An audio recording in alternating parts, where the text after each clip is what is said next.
you stay a while? Won't you stay a while?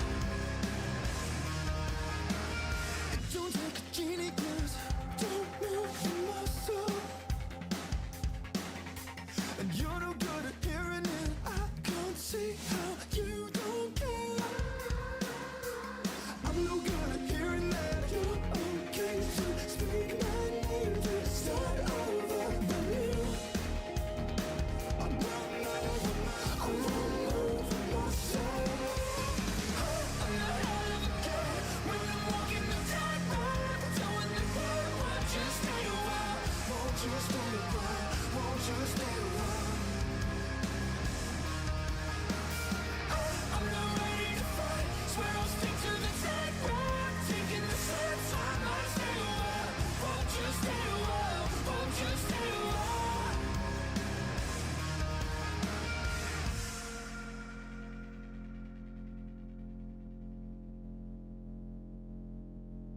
Don't look down, 'cause you're likely to fall with your foot in your mouth now. Wish the ground would swallow you whole. Don't look down, as I'm waiting to fall with my feet in my mouth. I heard that the ground just swallows me whole.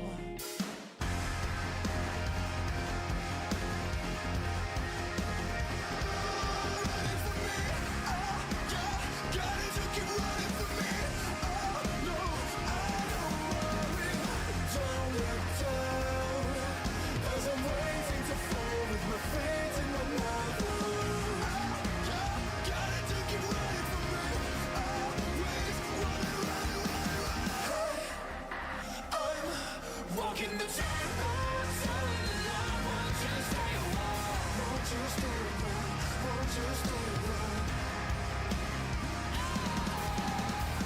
I'm not ready to fight, swear I'll stick to the tightrope, taking the steps. I might stay a while. Won't you stay a while? Won't you stay a while?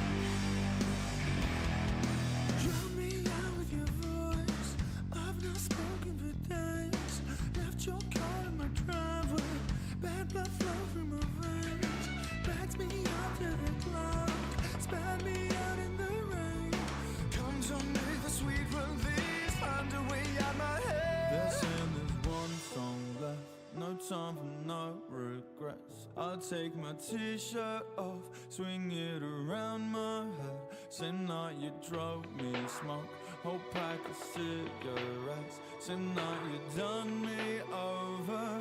I wouldn't be who I'd be without you.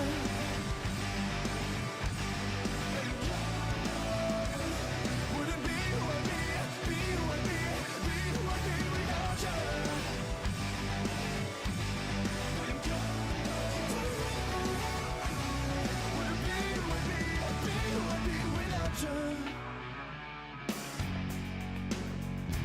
I got caught up in your details, grow vulnerable to your ways. It kicks my bone to the stinging nails. Watch me writhe in the pain name. Anyone else you to come to see that you were doing right on your own. Come to me, the sweet release, lead me down to the edge. They're saying there's one song left, no time for no regrets. That time you done me over. I wouldn't be who I'd be without you.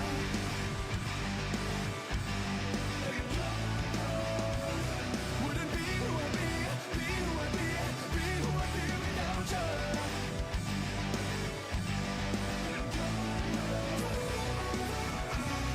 Wouldn't be who I'd be who I'd be without you. Safe to say, I wouldn't let you blow my mind. I'll never do it again. It's safe to say.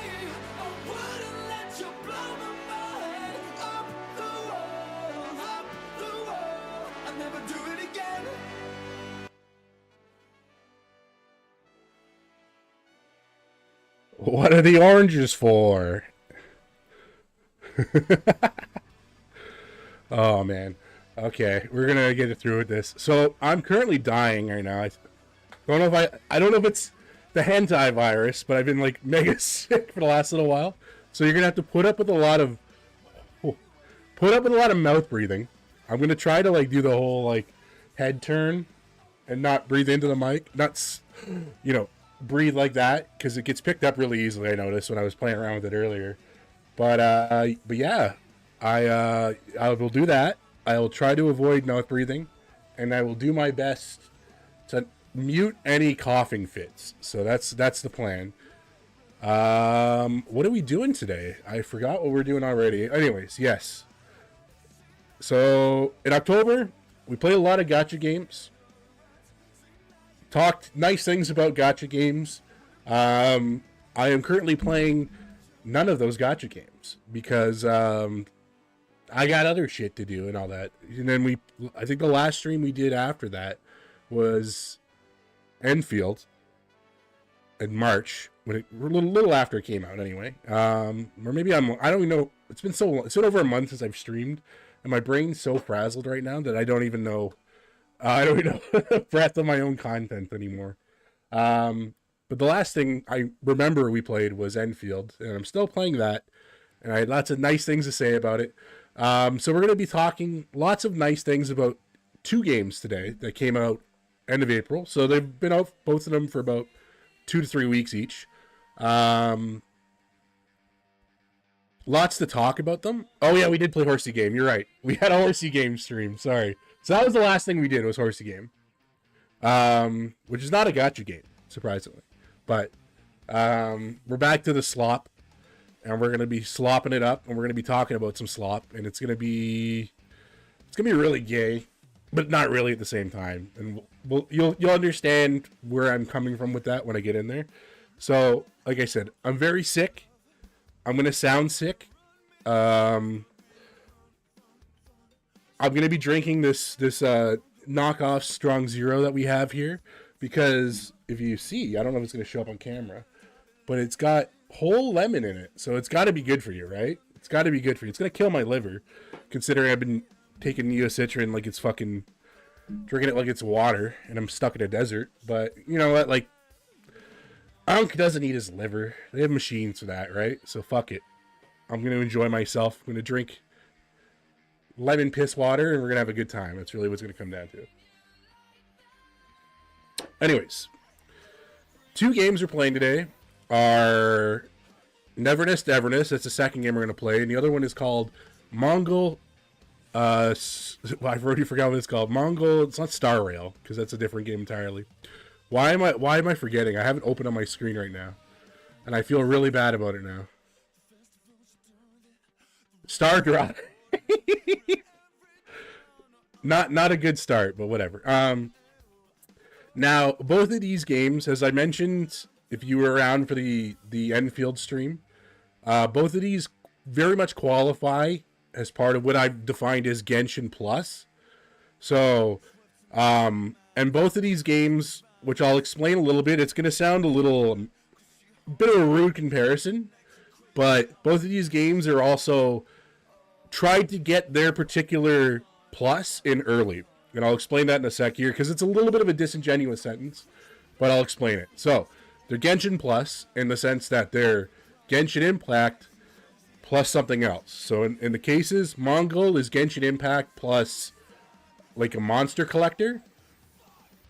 And like a boomer monster, like an Unk monster collector. And then NTE is Genshin plus Grand Theft Auto. Now, that's all well and good. Those are cool concepts, right? Worthwhile combination, right? Sometimes it's a good game. You know, I like Enfield. I like Enfield a lot, actually. I play it daily, you know, for better or for worse. But my other point was that both of these games got in early. And what I mean by that is there is a game by a more reputable publisher in the gacha scene, if you will call it that, I guess, that's a game coming out that is very similar to that particular theme. So we have another Genshin Plus Monster Collector coming out, and we have another Genshin Plus Grand Theft Auto coming out. And the Genshin Plus Monster Hunter one is Azure Pamelia, which is the same team as the guys who made Azure Lane, which I'm cucked by. I love that game. I'm the strongest soldier, oldest soldier probably, but whatever.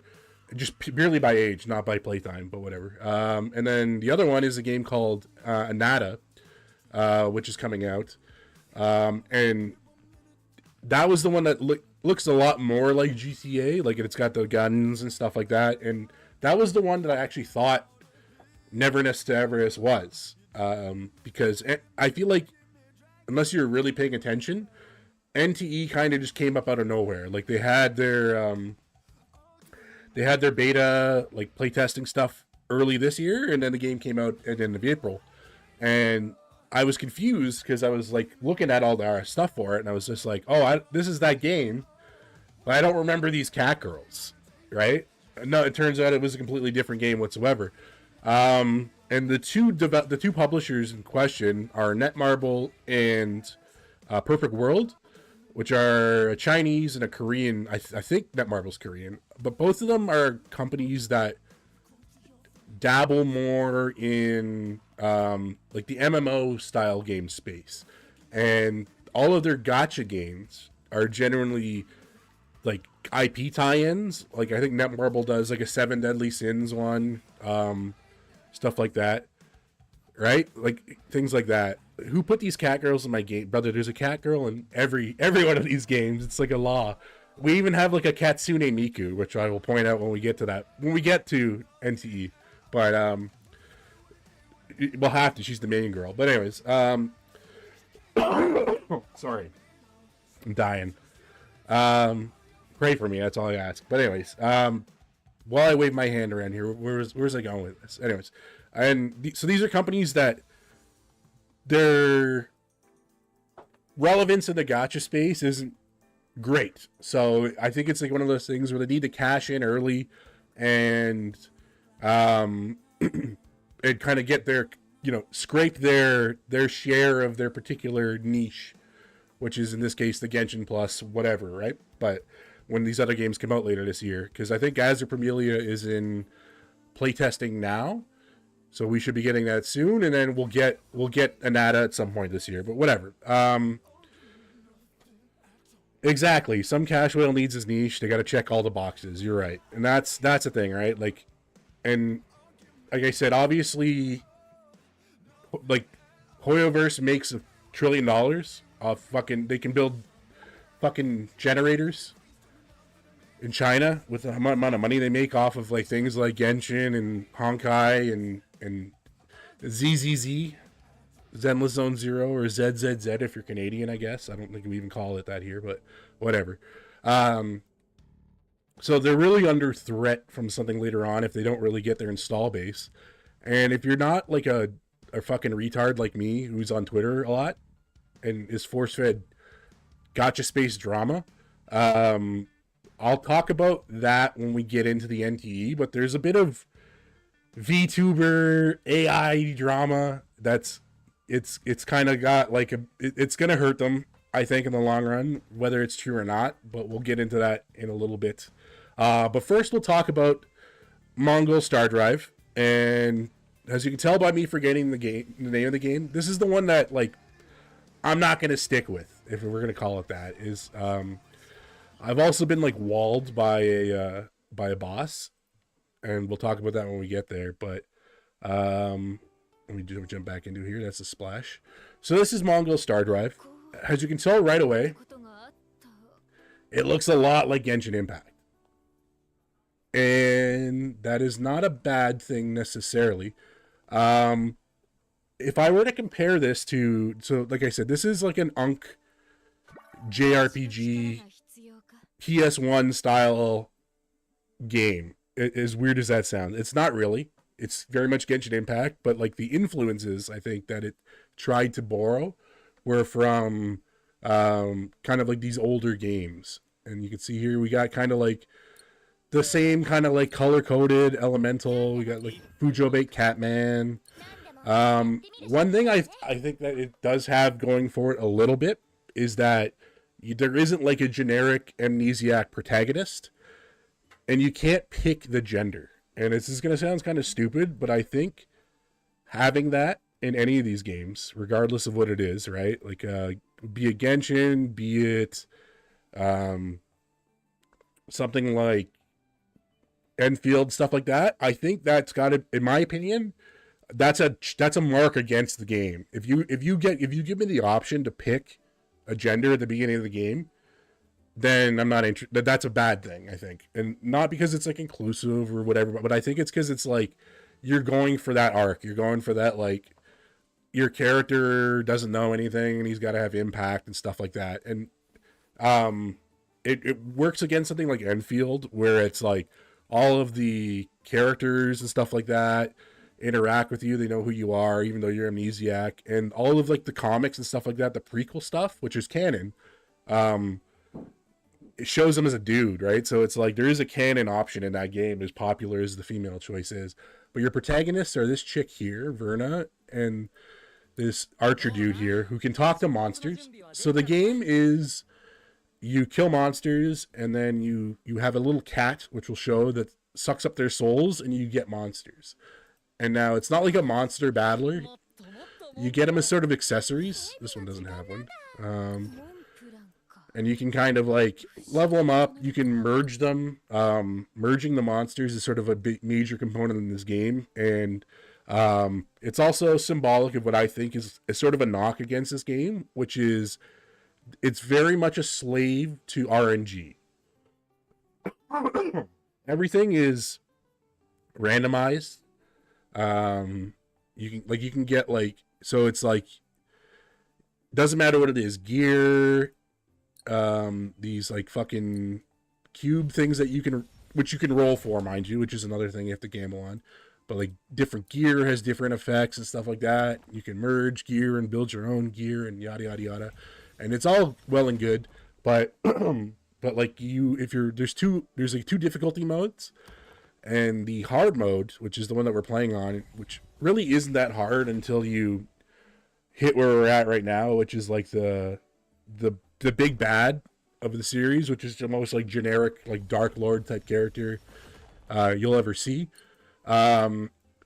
You suddenly get walled. Like bosses aren't difficult, stuff like that. And the game's also very strict on building, like having the right elements to the right boss and stuff like that. So if you're going into certain boss fights with and your team's not made up of certain elements, then you're pretty much cooked. And like this, like we have like 1 million fire characters, 1 million earth characters, but like for me, like I think it's wind is, I have two. I have the Catman and this ranged chick, and she's more of like a support role anyway, so she's not really a damage dealer, but whatever, you get screwed for it. Now, one thing that isn't very Genshin-esque is how you navigate the game. You can't jump. There isn't like climbing and exploring and stuff like that. The game does have like a very old school style like map that you can follow, and there's checkpoints and stuff like that, and it has the fast travel, so you can pass these checkpoints as you progress, and then you'll get to like certain points where you're sort of walled in, and then you can kind of go to the world map and choose different areas and stuff like that. So there's like your starting area, and then here we're stuck here with the quests and stuff like that as well too. And then the side quests are mostly just like kill this monster, find this item and stuff like that, like pretty real straightforward stuff. And then your character development is sort of capped at like completing certain quests and stuff like that. So like we need to finish this looking for ancients quest, which you don't have access to yet, in order to level up. And then so we're kind of capped at level 30, so you can't really go in like overpowered against certain boss fights and shit like that. Dailies are pretty straightforward from what I've gathered, which is one of these. So it's like do the requests, and requests are just basically like refight boss monsters. Paths are your sort of like generic upgrade quick battles that you can auto skip once you beat it one time. You'll see that in all of these games. Cooking, crafting, capture 5 monsters. Mining is mining and gathering sort of the same thing as you kind of explore the map. You obviously run into different like objects on the ground. You can whack rocks. You can pick up flowers. You can use those for upgrading material. You can use this for crafting. You can use this for cooking. And then Monster Race is a little side quest thing, which is kind of dumb. And it's just sort of like your monster of choice is running a map, and you got to collect coins on it. And it's nothing really particularly interesting. So this is your quest board, and these are where the requests are. So these are different boss monsters that you've encountered. And then obviously there's like rewards for it. We'll just pick random 5, whatever. We'll pick the King Slime again. And then you can just kind of like I said, you do a lot of fast traveling. But like early on, you can sort of just like until you unlock the second area, you can sort of just like run the map once and sweep everything. And it'll show you on here where the different bosses are and shit like that, which is kind of handy. Hold on, let's go back to Elendor. So you can go in and you can see, like, you can still fight the any of the bosses every time you go in, and there isn't really any like resource that's tied to it. Like in some games you have like energy. This game you have keys and stuff like that, so you're not really like punished for like refighting bosses over and over again. Because they don't drop a lot of like resources. They only really drop the you have like a random chance to get a ghost for a boss or something like that. Well, we gotta change our team up here because he's a slime. So we need our electric centric team. By electric centric, I mean I just have one electric character.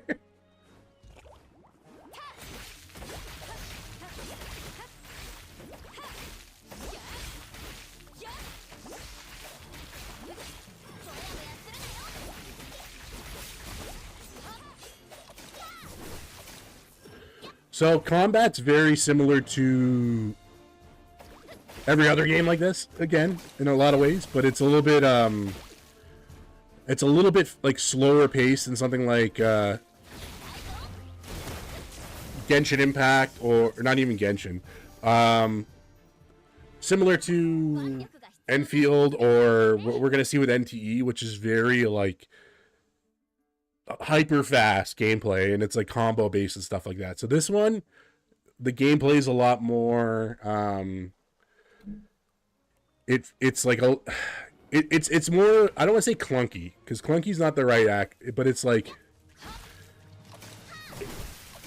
it feels a little bit more like action MMO-y, if that makes sense. So you're kind of like on this linear map. Like,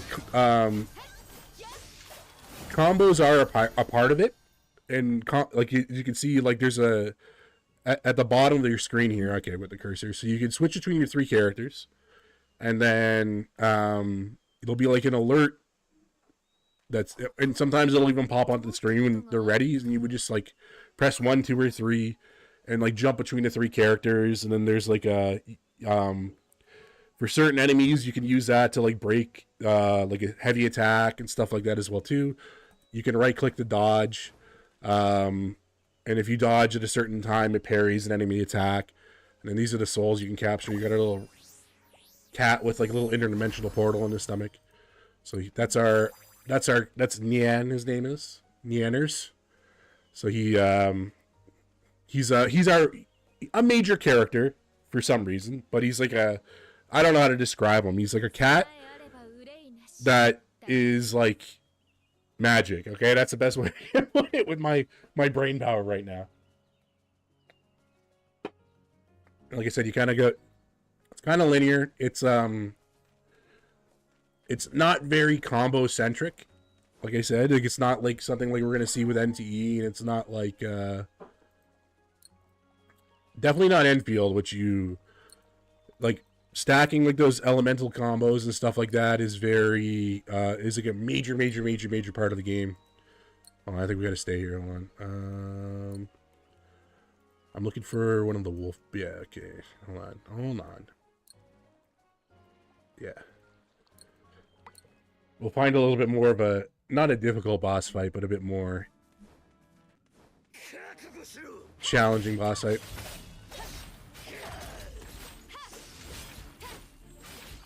So when they flash like that, if you dodge at the right time, it triggers like essentially a parry.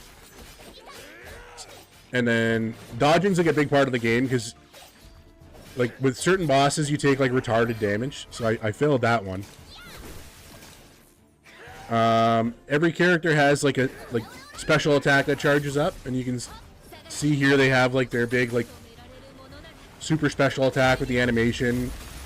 Again, all of these games have that. Pick your poison. Now, as you can see just there, having that monster, let me go back in here so you can see what there is. So, you can stack monsters. We're not at that point yet, but you can have up to 3. So, if you upgrade the link chain, which is one of the many things you need to upgrade, the monster will appear and do an attack when you do their appearance conditions. In this case, it was a special skill. This one is when using that evasion counter, so that parry attack, our little wolfman will show up and do damage and stuff like that. Not all monsters have that. Some of them are strictly just stat boosts, I've noticed. And that's more like the boss, the ones that you can hunt on that request. The dailies are pretty easy. It's a lot. Basically, it's just kill 5 monsters and then just pick up shit that you find, like do mining or do gathering, or both of them, and then or do the paths, which I'll show you in a sec here as well too. Well, not a sec. I'll show you in a little bit.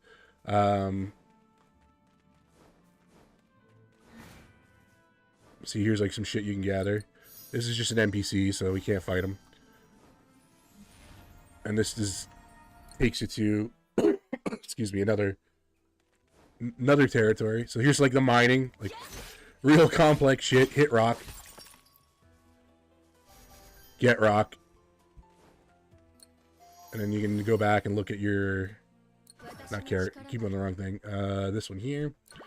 So there we go. We already got like most of the dailies done. You can probably do a sweep of this in maybe 20 minutes for the dailies. Like that might be stretching it. Especially if you're over leveled.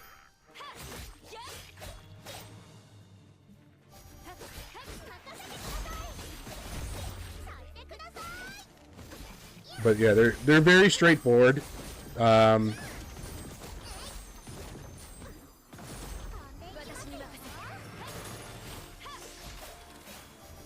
monster designs are pretty straightforward, I would say. So you can go into like this monster codex here, and you can kind of see all the ones that you've captured. A lot of the empty spaces in this case are ones that you have to make via the fusion. And then as you gather more souls, you get resources. And then maxing out the resource gets you like a little like dossier on them. You get the little animated illustration. You get all sorts of shit. And then there's like there's roll currency and stuff like that associated with that. Like the monster designs are fairly all over the place. A lot of like cute, like, you know, very Pokemon-esque type things. And then you got like big wolf monster. You got like evil scythe man. Regular wolves. Like the orcs and the trolls look kind of very like generic fantasy thing. And all of them are, you kill them, you can capture them, etc., etc. Which is pretty cool. The gacha is, which we'll talk about at the end, we'll do a roll of that, is pretty standard. It's like the standard 50-50 post-Genshin kind of grind set. Very different than what it's going to be when we go talk about NTE, but obviously it's a big part of it as well too. So kind because, you know, this whole game is about gambling at the end of the day, right? So if I were to compare this to a game, I'm going to be, we're dating ourselves here, because this is a game that came out in 1999 in the PS1. But it reminds me a lot of, actually, I think we can kind of like fast track it. Oh, I'm learning. It reminds me a lot of a game called Threads of Fate. And some moles.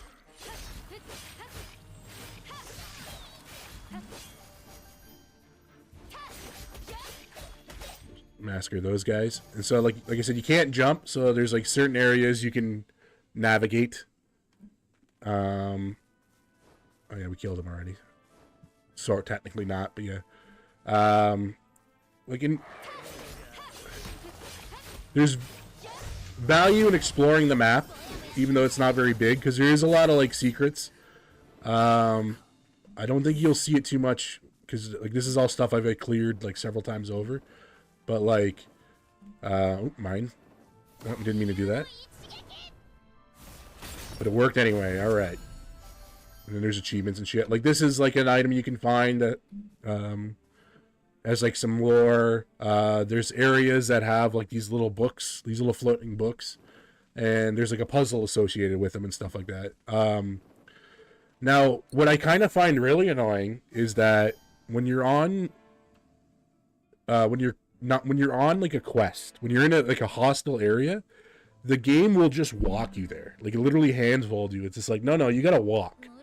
Because it's super linear, right? So you can just like not touch the keyboard and the game will just start like going there automatically. So like you're almost encouraged to play through that content and then go back and start exploring and then redoing things, which isn't a bad thing. It's kind of strange, that's all.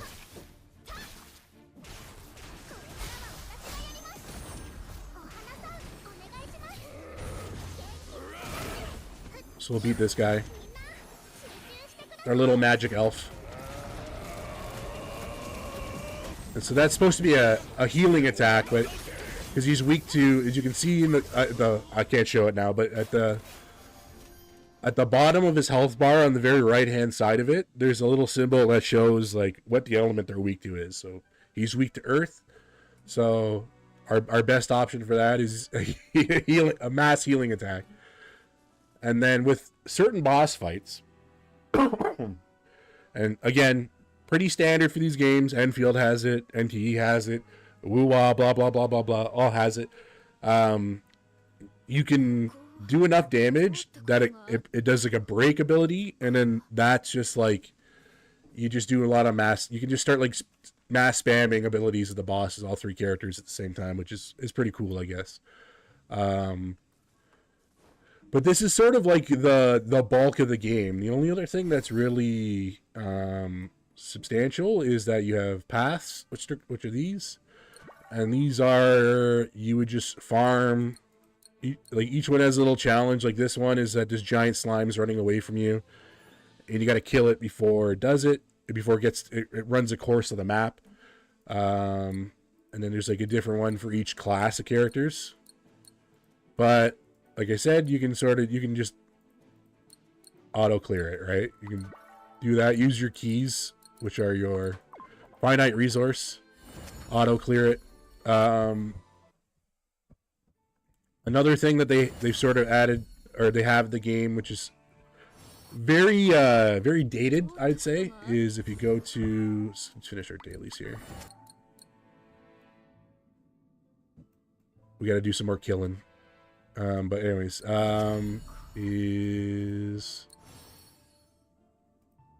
it's on one of these screens, forgive me, down here. So this is like the special event that's tied into whatever gacha banner character there is.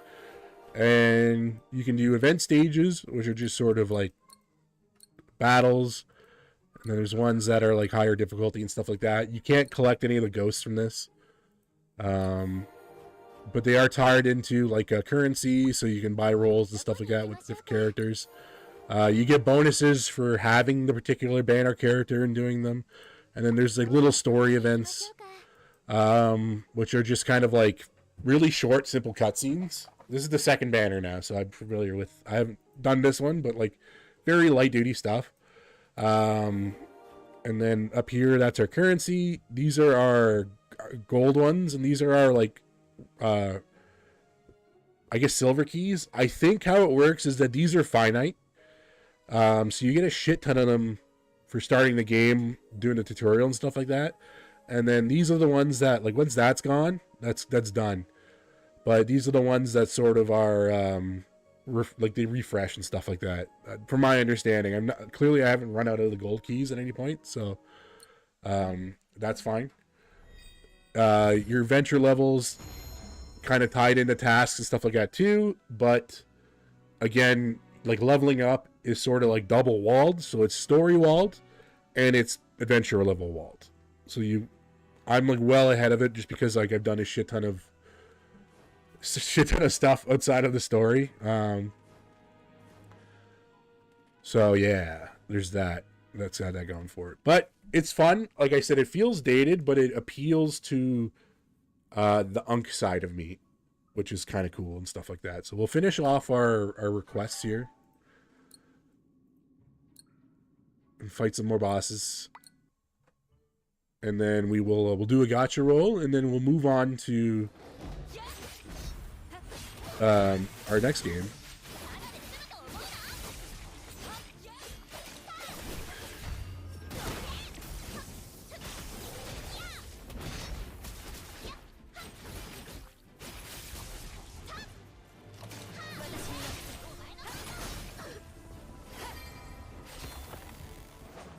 And so red, when it flashes red, that's not a counter. You just have to dodge it.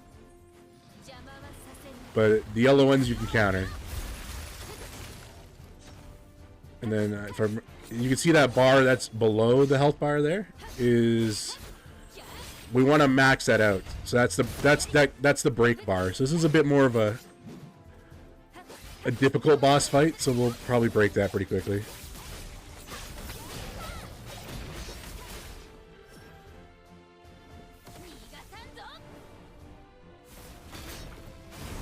And yeah, so we can do that.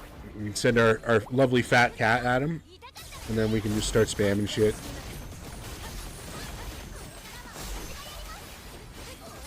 And do a shit ton of damage.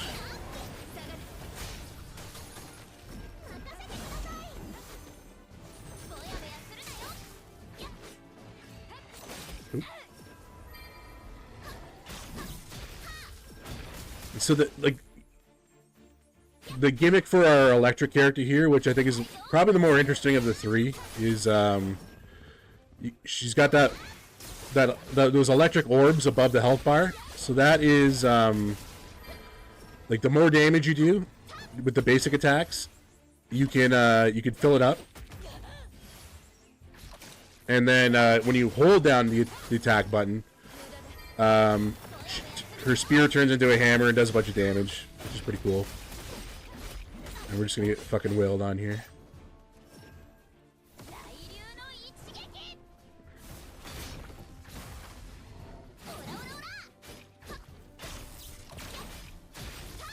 And there we go. Well, we got this in, but we're gonna kill him anyway. Very easy. Oh, we can steal his fucking soul too. Sensational. Now we can add that to the decks, and so that would be one of the kind of monsters you can summon. And so in order to enable that, we have this thing called link chains. So these are ones we've captured, and then if they're not like shaded in, then obviously we've got them. We've done the link chain. We can upgrade them. And so like this guy, it's lightning damage specific ones. So here's like the Minotaur here, I think. Yeah. Because you caught him, so you can do that. And then now, if we put him on somebody, now we can have that appearance, which is using a switch skill, which would be the what we did earlier, where you can just jump between the three characters. So that's pretty cool. And then you can go look at Yanners here, and then you can see. So as you level up the decks, the monster decks, He gets leveled up, which means that the drop rate for different ghosts goes up. And then you can also do the combining thing and stuff like that here too, which again, very RNG based. And then you can see here, like, these are like some of the different combinations we can do for monsters we do have. Which we only really have, like, so you can do this. You can, like, merge some goblins. So that was a shit merge. Also a shit merge. But you can get upgraded stats for them, and then getting more of them counts towards upgrading the decks.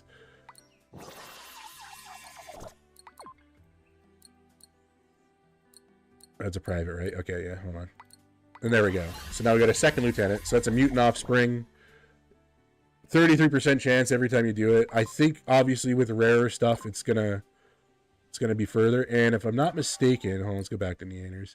There's a currency required for it too, which is this shit here, these salmon parades.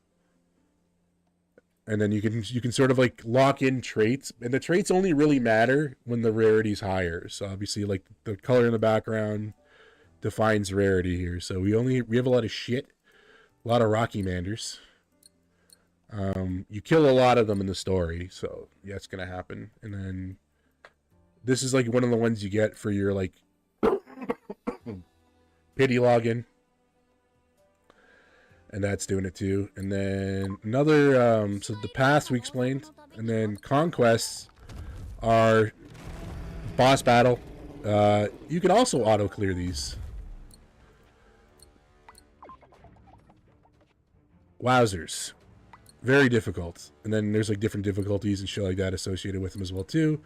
Again, this is standard gacha stuff, so I'm not really explaining anything new. But yeah, for the most part, that's like the breadth of the experience here.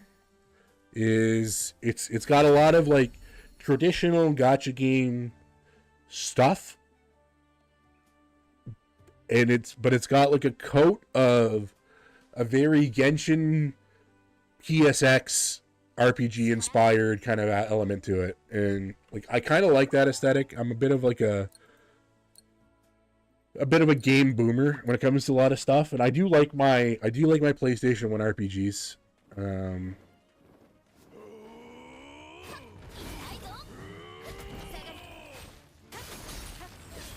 I you know, not gonna deny it. Wasn't the golden age of RPGs. That was obviously the PlayStation 2, but you know, there was a lot of good stuff that came out around then, and a lot of it's fun. It'll suck his soul up too. We got a new best one. So weight and size and stuff like that's factored into it. Now we got to fast travel back to our little hub here, and then we're good to go. And the story is very I don't want to say paper thin, but it's paper thin. It's very like low effort fantasy, if I'm gonna call it that. And it's weird because it starts off like the opening cutscene is like really intense, and then it's like actually you gotta like just find monsters, and then suddenly you're just like into it. Town's getting attacked by orcs. This happens. Blah blah blah blah. Town's getting attacked by evil Birdman. We're going to introduce the big bad right away, stuff like that. This is all within like maybe the first 3 hours of the game. And that's like factoring in things like grinding, like level up, grinding levels and playing like the mandatory side quests and stuff like that. So I'm curious to see where it goes, but like it doesn't got a lot, doesn't got a lot of depth. And again, like you're not playing these games for that, right? So yeah, so this is the gacha, pretty standard. We're gonna do, because we got the currency to roll on it, we're gonna roll on the generic banner. And the animation for it's pretty cool. It's got our fat cat.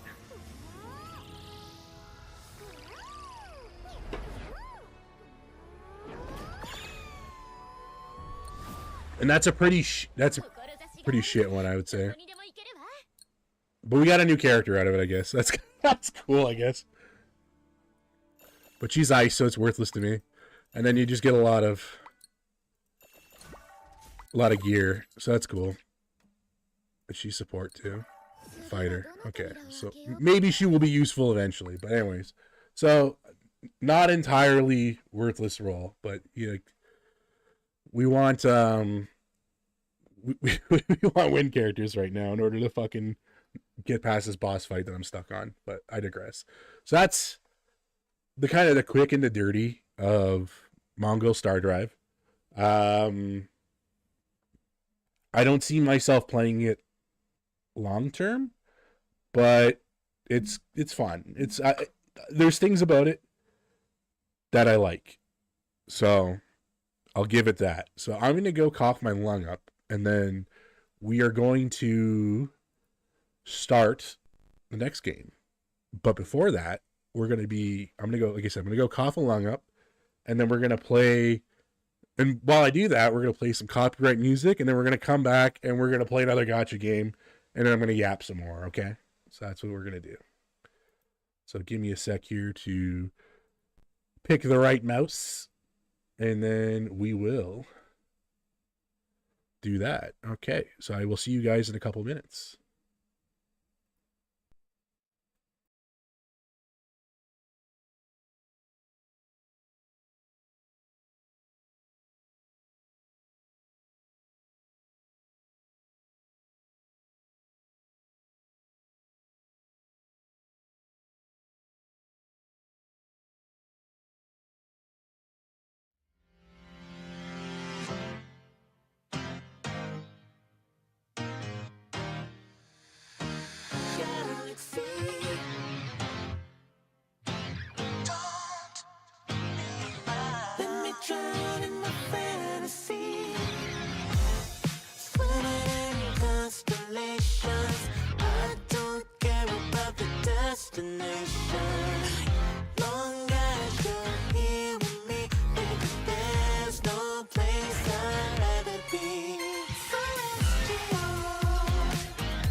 Okay, I'm back. All right. This hentai virus, man, it's killing me, dog. Right. All right, we're gonna put the face cam back on for a sec here, so you can deal with my fucking unk face. Um, I keep seeing shit about this like mixtape game that came out, and apparently it's got like rave reviews, but it's doesn't look like it's anything special. To be honest with you. Uh, all it is just more Twitter drama that I'm force fed. I just listen. I just want to use Twitter to look for gem Japanese tweets and to find gotcha fan art. That's it. That's the breadth I want to use Twitter for. I don't care about drama, which we're going to talk about a little bit of Twitter drama too. I don't care about whatever the fuck this mixtape is game is and whatever this other bullshit that's surrounding it is. It doesn't affect me. I play anime slop, dog. I play horror games. I play Battlefield 6. I'm balls deep in the slop at all times. But anyways, so next thing we're going to be playing is Neverness, Everness, NTE, and we'll talk a little bit about the drama. Okay, I'm not coughing. All right. And the drama is like every game, especially every game that is in a gacha space, is for better or for worse, there's generative AI in it in some capacity. And from my understanding, and from at least what the dev has talked about, is the extent of the Gen AI was a lot of the billboards and the background content and stuff like that. A lot of that is Gen AI done. Is done with Gen AI. Sorry. And I fuck you. Anyway.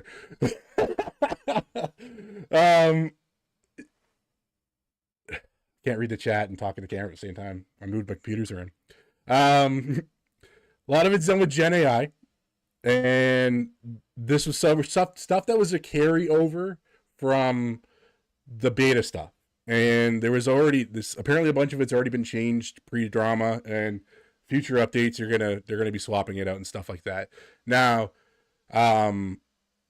what causes this drama is that there are a lot of people who get very upset about generative AI in any capacity. So the rhetoric that's kind of getting thrown around right now is that this is a game that's done entirely with Gen AI, and therefore it is slop, and therefore you should kill yourself if you like to play it. And I think that's a bit of a misinformation, and which sort of contributed to this was a big VTuber, Iron Mouse, complained about the AI. She canceled the sponsorship of the game because apparently they had lied to her that there is AI in it. Which I don't know if they did. I don't know how true that is, but she made a big it was a big outrage, and people got she did her post about it, and then people got upset about it, and then now people are on the internet fighting about it because people are retarded and fight about these things. I like the game.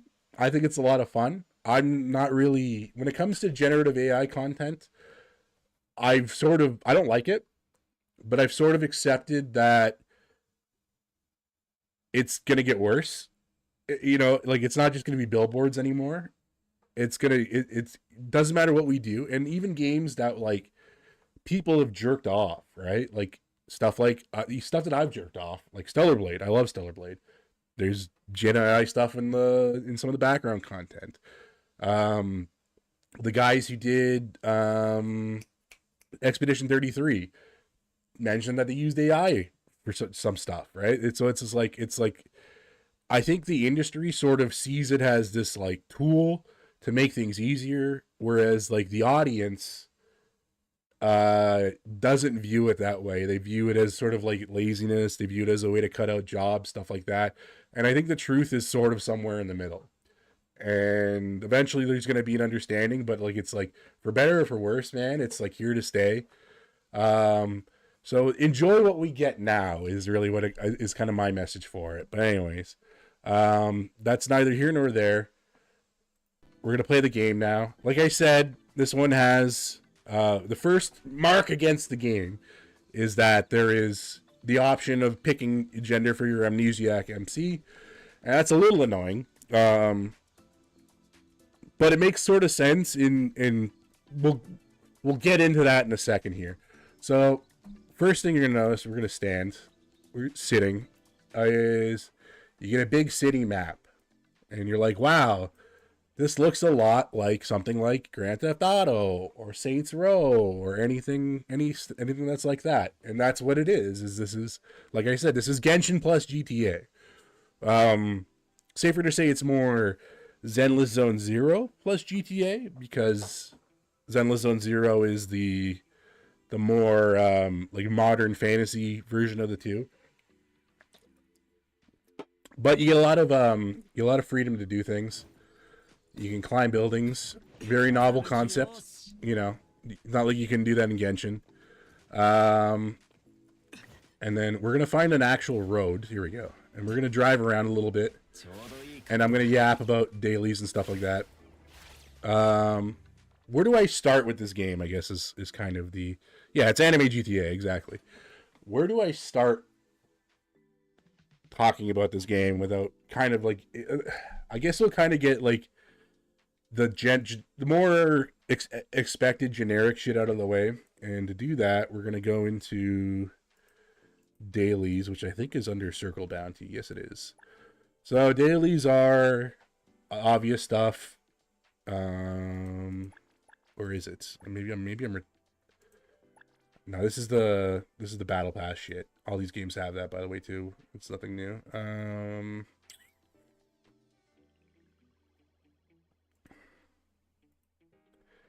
I feel retarded. Nope, that's just their collectibles. Exploration guide? Yes, it is. Okay. So the dailies are like the usual shit. Log in, kill enemies, send gifts to your characters. Your pixels are your sort of your finite resource. There's 2 of them, again, as you noticed here, but they're kind of tied into different shit. So if you look at this one here is sort of your daily stuff. So dailies are doing the resource farms, doing like they call them anomaly pilgrimages. So these are like the boss fights that you can do, like stuff. I don't know if you can auto them in this game, but the stuff that normally is autoable is that resource, and this is sort of like your weekly energy, and this is tied into the sort of excuse me, the side quests, the side activity stuff, I guess is a better way of doing that. And you can go to the Heathero, what's the name of the city? Heathero hobby section. So you can do shit like races, you can do Uber, you can do deliveries, you can do the heist, which is where you gotta like rob a bank, you can play Tetris, you can play a very difficult Rock Band style thing. If you hate yourself, you can play fucking whatchamacallit, Mahjong as well too, and there's fishing and stuff like that. So these are like the list of activities here too. This owner selection, so I'll kind of touch on that a little bit, just because if you play Girls Frontline 2, you are already familiar with this mini game, but it's essentially like running a cafe, and the cafes are a big portion of your income. And a big thing about this game is collecting money. That's the wrong thing again. I hit my keyboards are all fucked up. Here we go. There's a city tycoon thing here. So collecting and spending money. So you can have the hobby. So what are you spending money on? You're buying houses. You're buying vehicles. The only thing that money, like the money currency, doesn't go towards is upgrading characters and stuff like that, which is nice. But as you go, you do want to do like your city tycoon. You want to do all these quests. There's different requirements for each one, and there's a different like total lifetime income that you also want to. So Fonz is your currency, so you always want to be getting that bag. You always want to be getting those Fonz, and then you get a character associated with that as well too, who is very game breaking. There's a lot of ways to break this game. Some of them involve getting banned, which is hilarious. which I'll touch on when we get to the crime aspect of the game. But she's very game breaking by design. You can buy properties. We only have this 2-floor apartment, which is much more than anyone can afford in the current economy anyway. And then as you go on, you can get mansions and shit like that.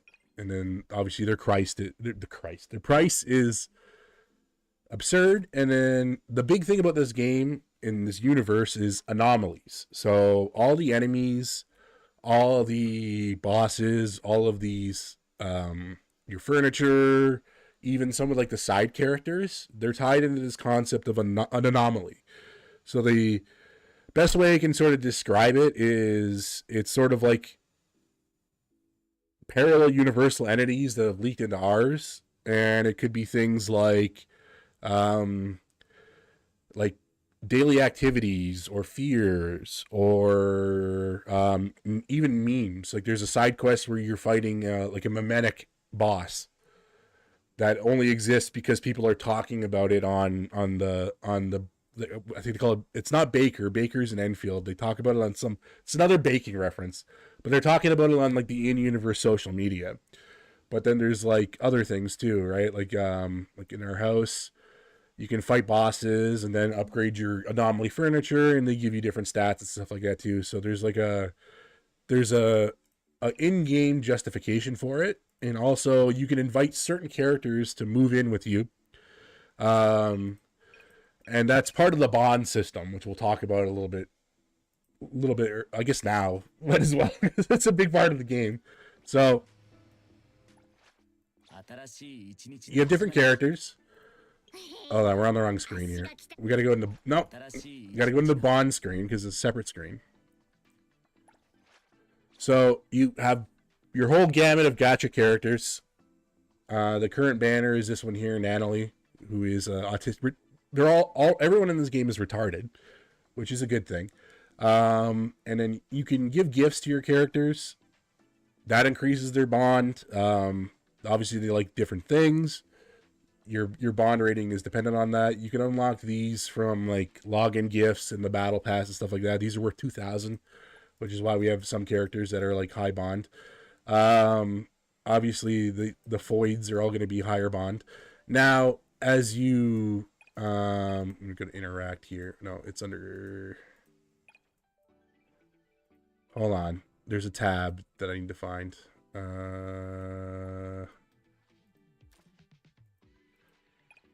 Oh, it's literally in front of me. Bond rewards. As you unlock bond levels, you can do more stuff with your characters. So like this one, you can drive. Now when you drive around town in a car, they'll show up in it. You can also like play certain mini games with them and stuff like that too. Like Natalie, you can now invite her to play mahjong with you. And then it unlocks like certain interactions and stuff like that. So basic interactions, like you can hold hands and run around town. You can bring them on dates, and you can invite them to hang around in their house. And the ones that you can date also have like a special skin that you get for like maxing out the bond. Now they come to your house in that, and most of the time it's like sleepwear for most of these characters. So if we go back to like character, I'm just gonna hotkey it, fuck it. Like we can go to like Fadia, for example. And then, like, you can unlock her sleepwear outfit when you get to the certain bond and stuff like that as well, too. And then you can change, like, the different fucking gliders and shit like that as well, too. This one is tied into the gacha. And then, but we got that already. We're going to do a gacha roll, too, at some point. This one's got a very unique approach to the gacha, which is, also controversial, I guess, is the best way I can describe it, but we'll talk about that when we get there as well too. But the bond system, that's like a big selling point of the game. So you can go on dates and shit. You can just like randomly find characters kind of floating around doing stuff too, even if you don't have them. And another thing is you can see them pop up on the map here, but these are like special interactions that you can have, and it's just kind of like a little cutscene. Even like there's like non-dateable characters right now. That's gonna change at some point. I think in not the next update, but the update afterwards. there's dudes that you can invite to your house now as well too. So yeah, so you can be gay, you can play as a woman, whatever, right? Stuff like that. Like this is one that I don't have. We don't have Sakura, but you can have that interaction with her anyway. And these will give you like a pittance of bond points as well too. And then they also will like randomly show up on side quests and stuff like that. Like if you're doing like Uber. Hold on, we'll do some Uber while I talk. How about that? Get in my car here. So you can get in your car. You can get on to garage. Oh fuck, I left the Discord on. Hold on. Give me a second here. I gotta shut it down. Thought I already did. I don't want to get beeps. It's gonna leave me there we go. Hold on, I gotta close some other stuff as well too. Now that I see that it's all running in the background. And I run on a laptop, right? So everything's gonna be fucky. Anyways, where were we? Not vehicle, sorry. Oh, wrong screen. There we go. So we go to hobbies. You can pick Swift Travel, and then you can go and maintain my Uber rating of 4.9 stars. So you can like go online and let's give you Uber, and you can find like main like playable characters as well too when you're doing this. And it basically just turns into Crazy Taxi, sort of.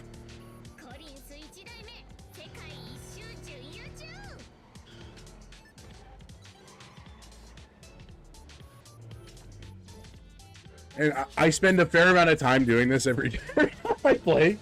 Because I like the driving, it's fun. But so we'll do one. We'll do some crashing.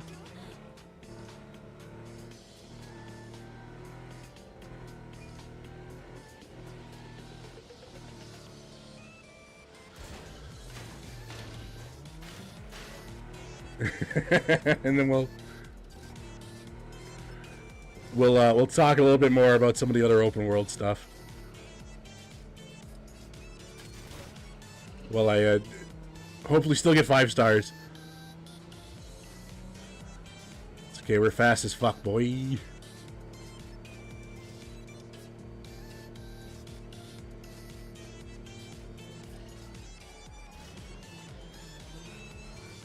Look at that corner drip. Let's go.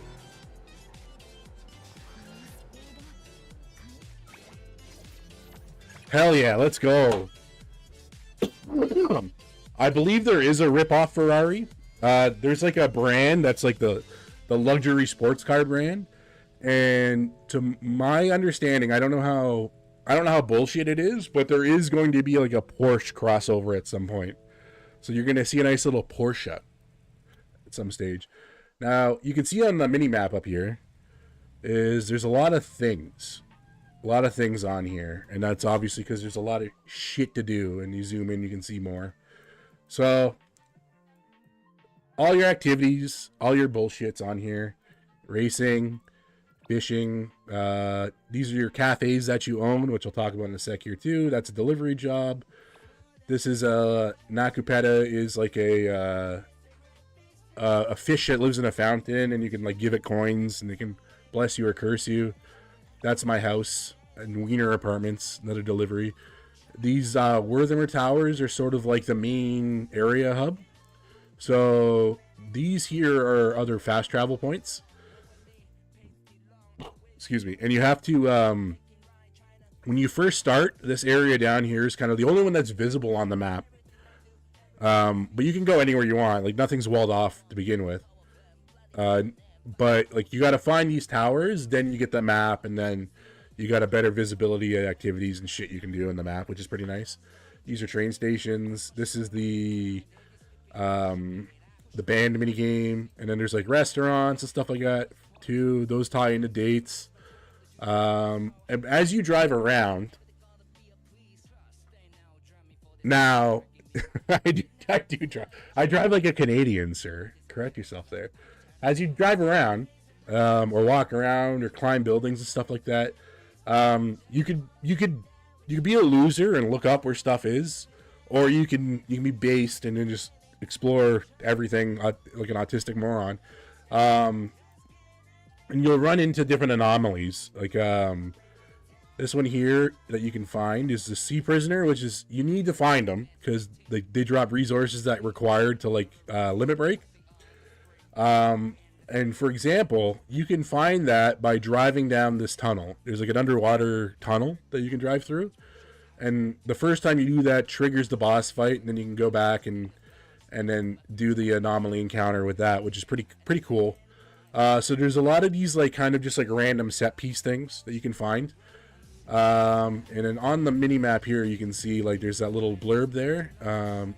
Those will pop up as you drive. Those will show up on the map. And those are like the generic collectibles that we want to climb buildings for. So these are, I believe they're called Oracle Stones that you need to find.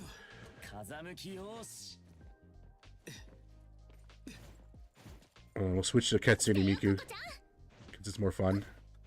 You don't need to look at my generic main character, man. It's probably... Oh, there it is right there. We didn't even need to climb.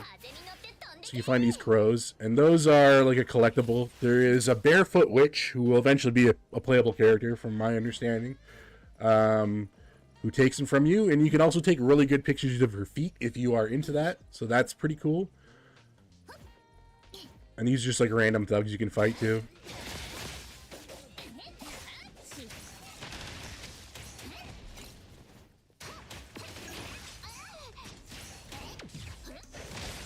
As you can see, the combat's a little bit more spastic. A little bit more modern, we'll call it.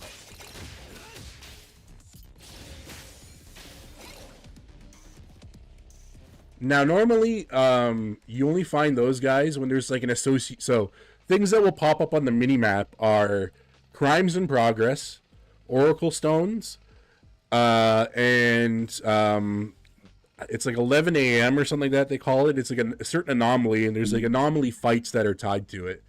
So you can find those. We'll go back to my card and see if we can find anything else. And then every once in a while, you'll find like like not just a boss fights, but you'll find like random anomaly events. And those don't really show up on the map, but your map starts kind of, you get this kind of like glowing ring around it. And then the closer you get, like the more it warbles, the more it vibrates, and then you run into it. Sometimes it's an enemy fight, sometimes it's like you get pulled into this kind of like parallel world, and the anomaly stuff is actually pretty cool, actually. So there's like a fight one there. We'll crash our way through things.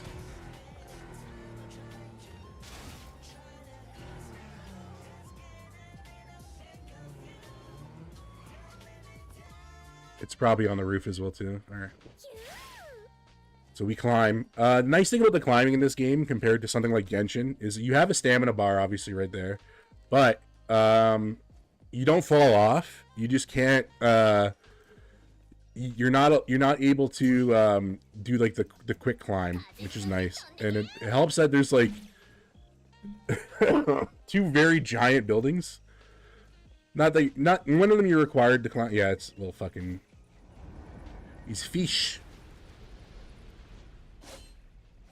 And then they're gonna attack us. And we're gonna kill them.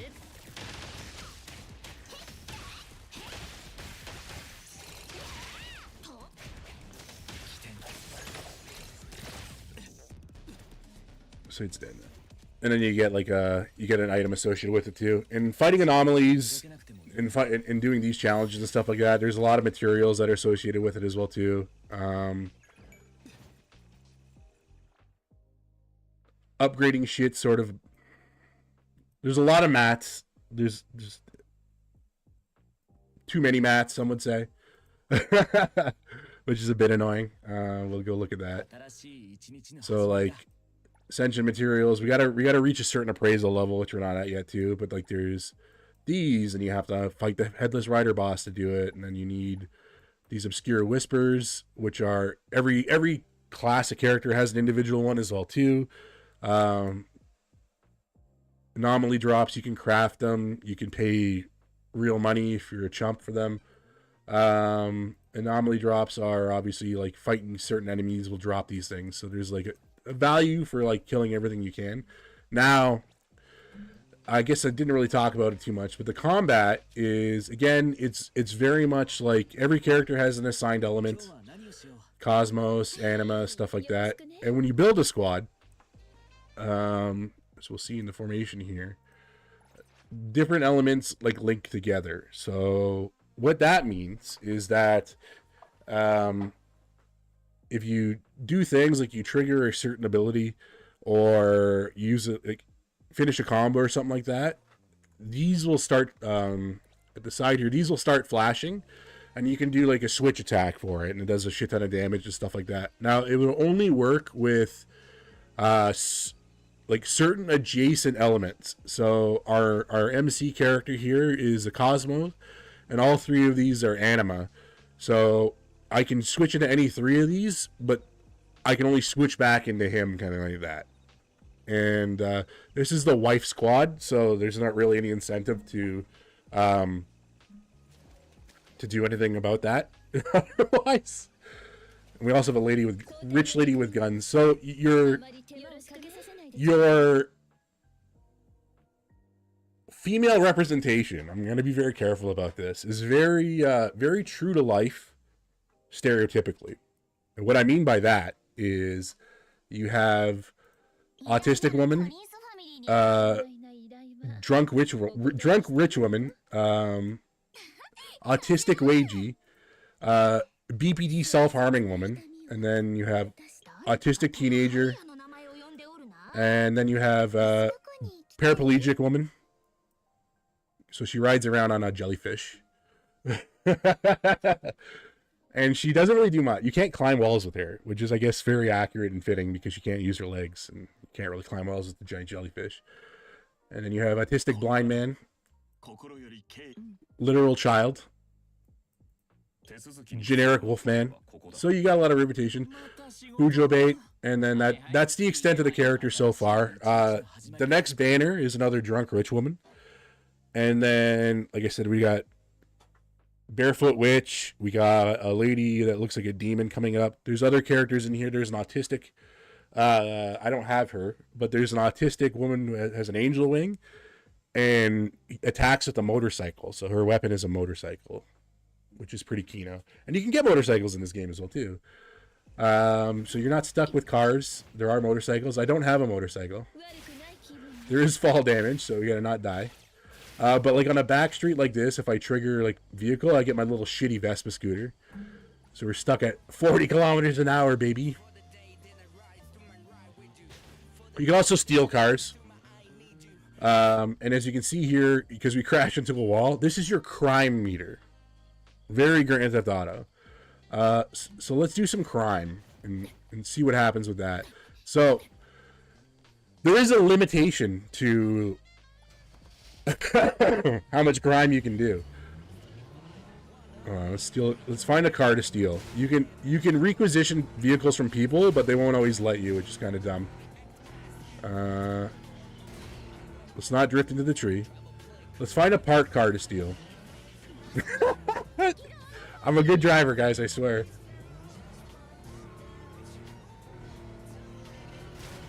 We'll crash into shit on the way. And then the cops will come after you, and obviously then more crime escalates.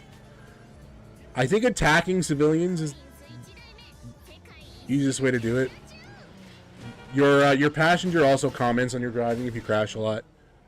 And it does damage, but I have a lot of buffs to my vehicle right now.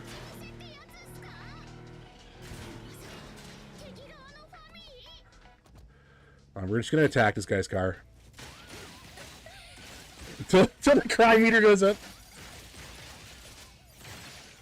And we're going to steal his car. So that's the easiest way to steal a car. Alright, now we're wanted. And so the best way to I'm told you can drive around and eventually like cops will lose interest in shit like that. But in my experience so far is the we're just gonna steal another car. We're gonna commit crime until the cops come after us again. And we're gonna steal a cop car. We're gonna nano max. So you can't fast travel, you can't do a lot of things. Now, I have not been able to get it up higher than 1 star, mind you, but apparently it's really easy to do that. I think attacking cops... Yeah, attacking cops brings it up higher. We pinballed this guy. Yeah. And the cops still shoot at you, too. Oh, yeah, that brings it way up.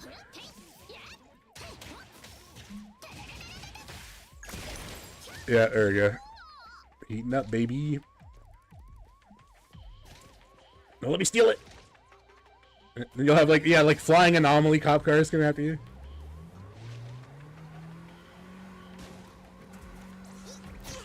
Oh shit! You're not gonna stop me.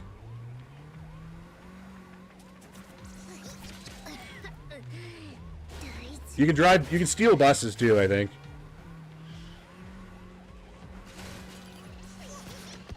Oh, we're getting cooked here. Oh, we're also dying. I see that. Oh fuck. Okay. They'll never find me on the roof.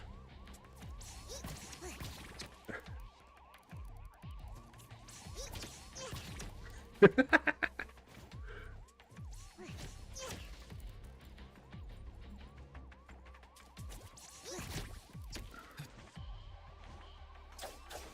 want to fight them. They're too high up. We're cooked. Anyways, getting it all the way to 5 stars triggers a boss fight. Yes, exactly. Lots of autistic women in this game. They understand the audience. Like, nobody wants to date normal women. They want to date autistic women. We gotta find another car to steal. Perfect. Oh, cops are chasing me on foot too.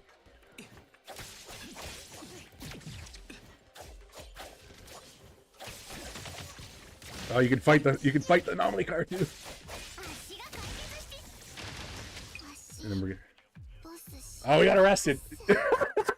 So then you go to jail, as you can tell by this cutscene, and you either serve your time or you break out of prison. So we're gonna experience together what getting arrested's like. You also get a skin for doing it too. Yeah.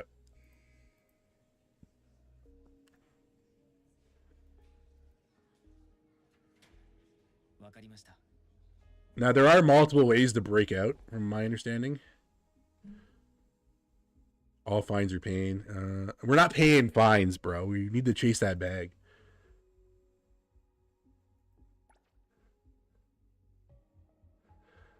And eat my misconduct. Stand here.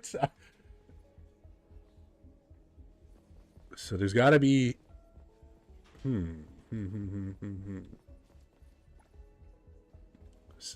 Only 6 days in prison for assaulting a cop?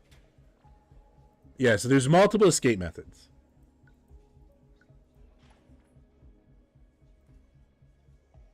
And there's shit tied to it. Okay. Okay. We can't sneak out under... We don't have a secret hole underneath the, you know... We're not in the cartel, you know? We're just going to explore. What's this?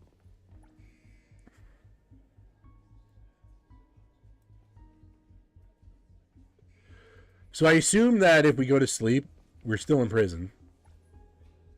And then during the day, we can find a breakout.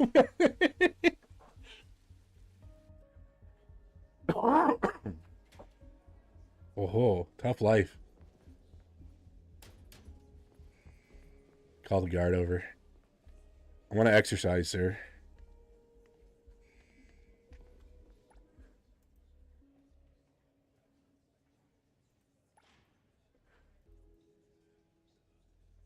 Self-reflection.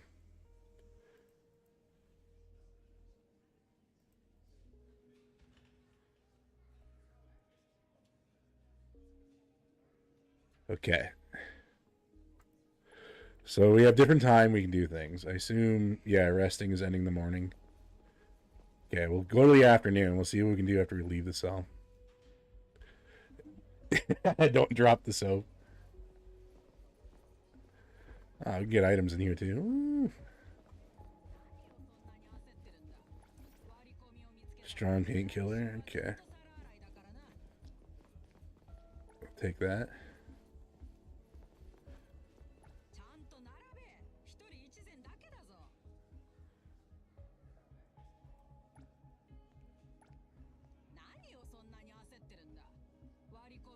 Gotta wait to not get caught. Even though we're under surveillance 24/7 and we're in a prison. Now. Alright, we got a spoon. Ultimate prison utility. I'm just wandering, bro. We'll dig our way out, don't worry.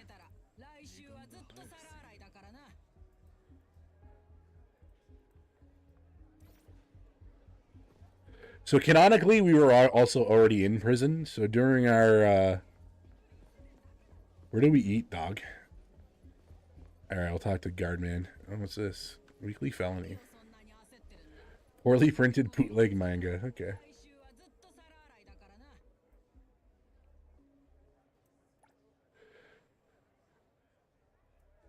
Damn, that's more than I get, dog. 4 dishes. How do I skip time?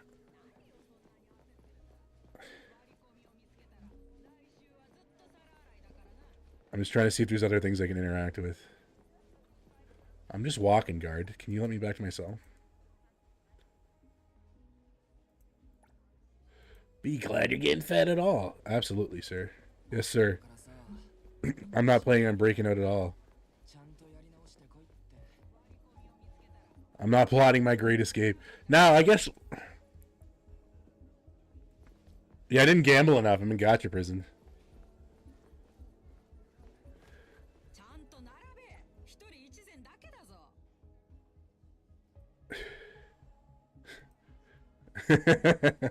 Harsh but fair.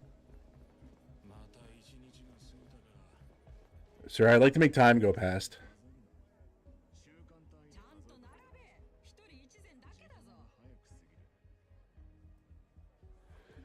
Sir, I haven't done nothing wrong. I'm just merely an innocent victim of the system. Maybe I should eat my my prison food.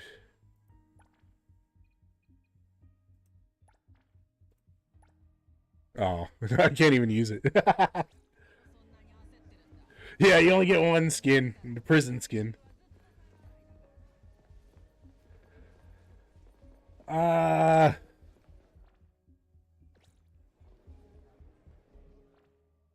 can't skip. Wow, this is brutal. Can't even skip time. Just let me pay my fine, dog. Let's start a brawl, bro. You and the guy, you and your clone. Yeah, you can.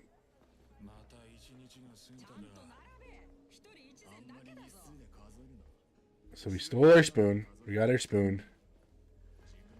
Can we brandish said spoon? Can't even use my phone in prison, dog.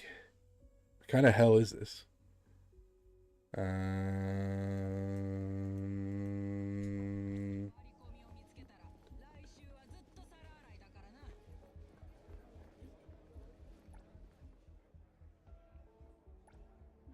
Yeah, fuck that.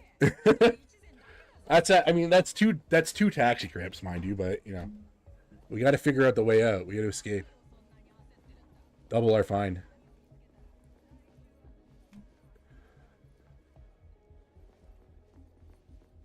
So let's run around in circles until it lets us go. I guess, yeah, we can't really request a vehicle this time, eh? Are we in prison? Oh, we're in like Alcatraz. Andy-Defame skins, you can tell. Very true.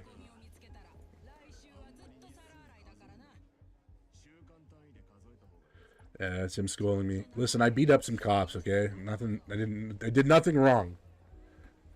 I merely was interacting with the world. Because usually there's like a sit option, but I'm not getting a sit option in any of the chairs. That's why I'm kind of running around in circles here.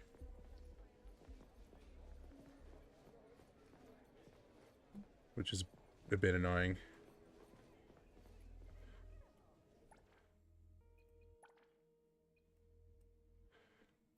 Weekly felony.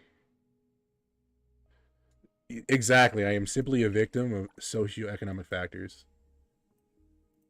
Wonder if we can overdose on painkillers. That'd be sick. That's what I'm doing right now. Nope. I'm making a mess. Got our rich asshole watching the fucking peasants in here.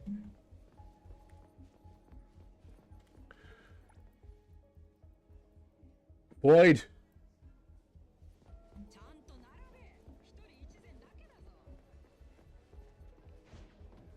I'm gonna stand on here. I'm gonna pose. I'm the king of this castle.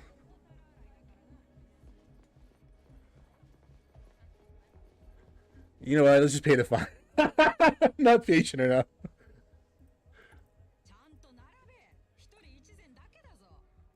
I'm gonna commit more crimes, sir.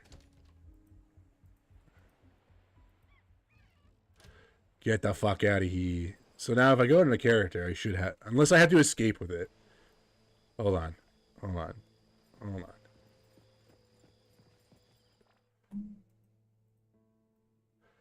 Oh, I don't even have my character screen on me. I guess I gotta leave the island.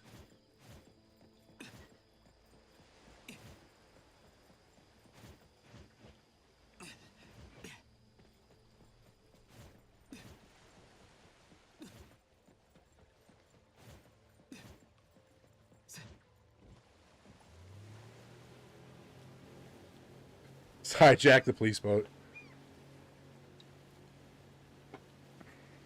Yeah, I gotta join the...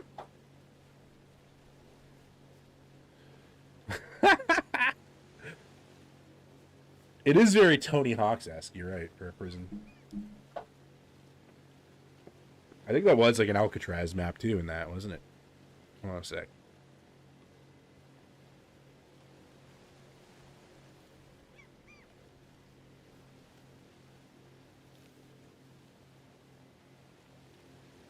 There we go, just hack a lung up off mic while I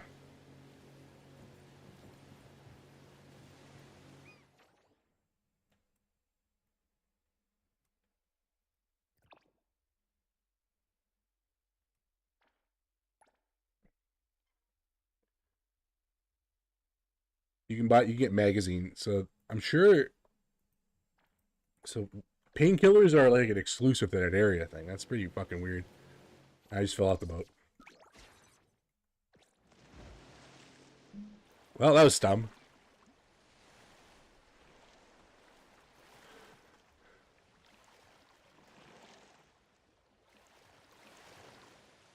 I guess we're swimming back.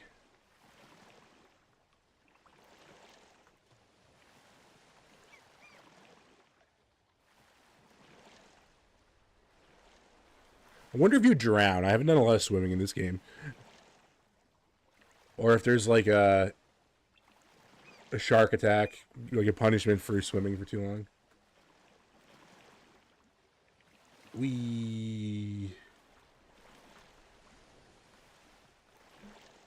So far away. So let me fast. I bet you I can just fast travel somewhere. Yeah, I can. Save you the hassle.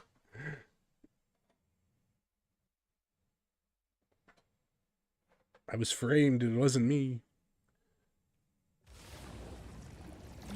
Oh, yeah. This is the highest point in the game, by the way. You have to climb a giant building to get there. Picked here purely on accident, by the way. That's a big anomaly thingy. I don't think you can interact with it. Probably too soon for that. Ah, yeah. Yeah, there's just a there's just a fast travel point up here. That's all. That has a lot of. We're gonna find. That looks promising. Let's fly over to that. Maybe there's something cool there.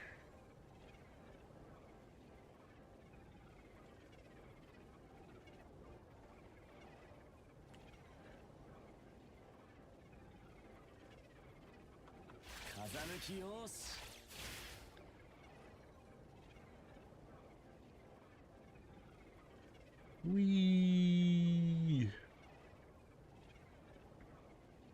Looks like someone's pad. Living that rooftop luxury, my man. Oh no! Alright, we're good.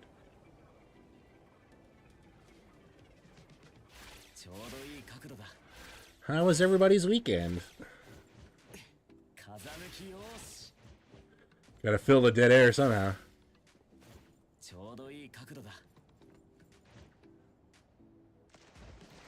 Hell yeah. Just jump in some guy's pool. Somehow trespassing's not a crime, but attacking a police officer is? So there's no planes. Ooh. Oh, I bet you this is a house you can buy. Yeah, I think it is. So this is a pad you can purchase and bring your foids over to. Maybe. I don't know. It has anomaly furniture. Now, there's no planes yet, as far as I know. There's currently ground vehicles. But the nature of this being a gacha game means that the possibilities for hijacking a jet and crashing it into the tallest building in the game is entirely plausible. So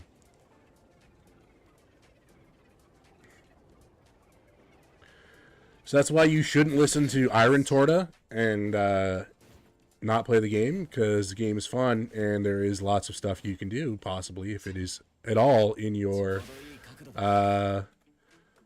wheelhouse. And like I said, there is another game coming out a little later this year.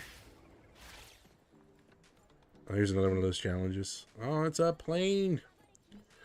And it's going to attack us. Watch. I'm going to follow it, though. And then we're going to go back, and then we're going to fight it. And then this is tied into, like, a furniture resource as well, too. But yeah, it's a big world. Obviously, like I said, the nature of it being a live service product means that the opportunity for it to be oh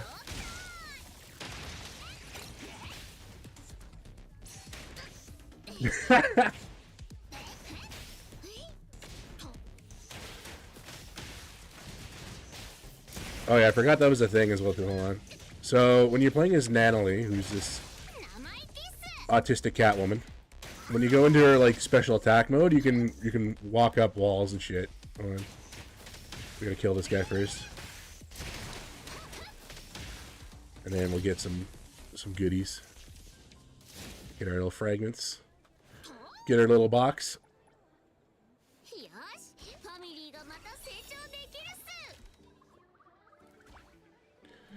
Like I said, so yeah, you can just 90-degree walk up walls when she's in this mode, which is pretty fun. Fastest way of traveling is defying gravity, of course. And then this little icon here is a crime in progress. So crime is usually beating up those hoodlums we saw earlier. But some of them are like stolen vehicles and stuff like that you can reappropriate for your own use or return to cops. But this one is beat up people.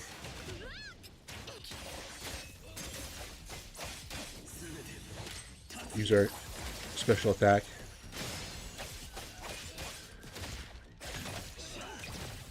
And we killed them all. Wonderful. Bad guy dead. And then so these up here are some of the billboards which are led to the AI crisis, quote unquote. So those exist. Those are there. There to cause controversy. Another thing you can do, which is going to be the main source of your moolah, is if you go back into City Tycoon, I mentioned you can buy cafes. So you go into this little cafe tab here, and you sell product, and then you make money from product. Watch you. Now, there we go. We're only 24 and a half in the hole now from going to prison. And so when you level up your cafe, you can get more cafes. And buying them is cheap. I think it's only like 7 to 10,000 to lease them. You can get other products. You can upgrade products as it goes on. So this is like a better one or better value now. Every day the hot product changes. So when it's got right now it's desserts. So, you know, they're worth like $11 each or something like that is the sell price for them. But if you go back, they were selling them for like we get 200 an hour for selling those and stuff like that. You have to keep materials in stock. So you can buy stuff. You can buy stuff depending on how long you want to have that running. And it'll tell you of your stock levels. You can do delivery, which just automates it. And then there's like a delivery charge for it. Or you could add it to your shopping list. And if you're really hardcore and or that much of a penny pincher, you can go to like different places and there are like individual, some places have more. This is like the main drags and stuff like that. We'll have like coffee shop. You can buy coffee beans. You can go to takoyaki. You can go, there's grocery stores and stuff like that. And you can buy your own ingredients. If you're that hardcore, which is pretty funny. And I'll tell you what stores have them, which don't. This one's a fruit store and stuff like that too. So there's a lot, like, there's a lot of just stuff to do, which is fun. And you get lost in doing a lot of stuff. This is like a photo thing as well too. So breaking up crimes, finding these photo booths, doing the anomaly challenges, stuff like that, like ads, or like there's different tasks in each different district, like finding all the phone booth, doing side stories. 21, sorry, not 11 is that anomaly conditions. So these are like the rogue ones you can find. Then there's like different boss fights you can find that are, like I said, you can find them randomly. That brings the stat up. This is a glider skin you can unlock for it. You can unlock gacha rolls.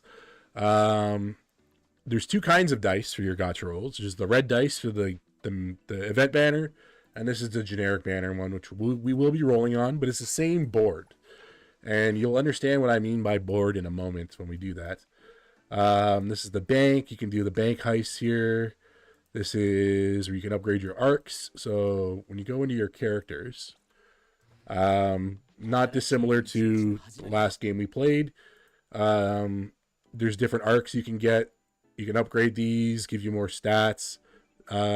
Some are better attuned to certain characters than other ones, and or certain stats. This one is kind of stupid to have on here, but it's an S rank one. And I haven't really like micromanaged it too much. Then you have your console, and you have these little cartridges here, and then you have little Tetris piece modules. And there's actually like its own little mini gacha that's associated with the Tetris piece modules. So you can go into here, you can pick a difficulty, and it has different currency associated with each of them. So you can do like a roll.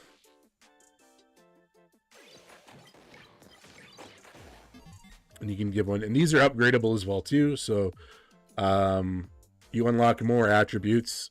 So again, another RNG babby aspect of the game, but like this isn't like make or break for me. And then you can awaken them. This is your dupes.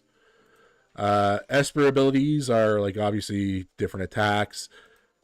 Support skill is, I think, when you do like the switch. And then your life skills, these are for the side quest stuff. So like Nanalee's effects, playing the cafe mini game and then doing like the cafe stuff, or you have something like Jinwei here, and hers are related to like the cost of buying cars and durability damage and stuff like that, and repair costs and stuff like that for your cars. And then you have Fadia, and this is like taxi related. And then you get this material from upgrading your house crap. So doing daily activities, you can buy them, and then you can do them for completing tasks when you're at the house. So I guess I'll show you that, because again, that's like a major portion of the game. We'll go property, and you can fast travel to your house. And like I sort of mentioned, there's different anomalies that you get at the house, which are pretty cool. This is the little mascot character here. Tagado, his name is. He's an otter with a TV head. He's an anomaly as well, too. There is a forced side quest where you have to take him on a date with another anomaly, which is like a little teddy bear. And it's really annoying because he talks like a Pokemon. So he just says his name. And we can understand him because we're special. We're special, man. Anyways, we've got Natalie here. So you can interact with characters in the house. So you can, like, play rock, paper, scissors with them. And doing the tasks, this increases bond level as well, too. You can make her go sleep in your bed. You can talk with them. I don't have a pool. You can do different things with that. There's a hug option up here. We do not have hug. Because this game is cruel, and I cannot, and much like real life, I can't hug women, because of the state of Israel exists. I guess I don't know. Whatever people say on the internet, you know, that's my cope. I'm gonna cope along with them. You can bring different women to the house and stuff like that. So these are the different anomaly furnitures. These are all upgradable. This one, I believe, clears your if you're wanted by the police, you can go to your house and then the police will get off your case. This one, you get more fawns for doing tasks. This one, you get these... Oh, wrong thing. Fluffy cotton, they call it. And this is something that increases bond, I'm pretty sure. And this is fast travel and all that. And each house has different ones. So more properties means you have more of these perks you can sort of unlock and stuff like that. And then you can also customize the furniture and stuff like that. So if you go to, like, this one... Nope, that's the wrong thing. It was this one. You can, like, drag furniture around. Place furniture, stuff like that. Bash it against the wall. You know, move couches and shit like that. You can cancel that out. You can add shit. I have other furniture, but I don't think any of it really, like, fits well in this house. You can also, there's also like actual gachapon machines you can find too, and you can get figures. And then those are, you can stash them, you can use them as gifts, you can trade them in for more gacha stuff. Yeah, there's different things here. Like you can, get this big ass table. Fits awkwardly. We can attack her with the couch, nothing happens. Okay, whatever. He's just in the way. Anyway, she was supposed to go to bed, but, you know, listening comprehension or something. I don't know. I'm too sick to be hyper sexist right now, guys. I'm sorry.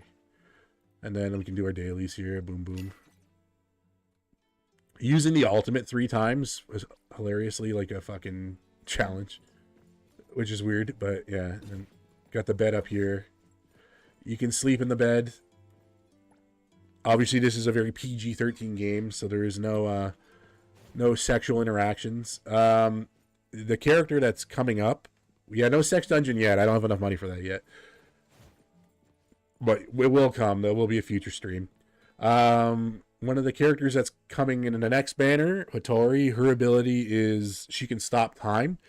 So the gimmick with her is that certain mini games, like the rock paper scissors, mahjong, stuff like that, she cheats at because she can stop time, and she's a drunk rich woman, so it's not above her, you know. It's not above her morals. So this is the Scarborough Fair, it's called. So this is the gacha. So this is the main banner here. Those are the rate ups. for doing the rolls, you can unlock shit. Doing 200 rolls gets you the skin for Natalie. It's not very good. I think it. And then she has a bunch of skins. She's got this one is like actual real money paid. This is the Bond one. And then there is another one. I think it's no, well, not this one. And this one you can buy with like in-game currency, and it's like little like Halloween themed one. And some characters have them. She has a Bond skin. Mint has a paid skin as well too. Katsune Miku. And then she has her leisure skin as well too. Yeah, and then our main guy has skins. So yeah. So this one I gotta buy at the prison, apparently. Prison Spider Exchange. Okay. And then there's paid ones. This is the one for maxing out like the fucking fishing quests and stuff like that. A lot of skins. Not a lot so far. Again, this game's been out for 2 weeks. I just noticed my whole fucking Gundam shelf just fell from the fucking wall. I don't even think I heard that. Okay. So if you heard a big bang, I don't know. Whatever. So we'll do the regular roll. Because we'll do some Gambit. So this is the gacha. It's a big Mario Party-esque board game. So this is our little guy here. So we roll. We'll roll for 10. And then we're gonna get a dupe here. So we got a mint dupe. Very cool. We like mint here. And you can speed up the rolls because it's slow as fuck. And you get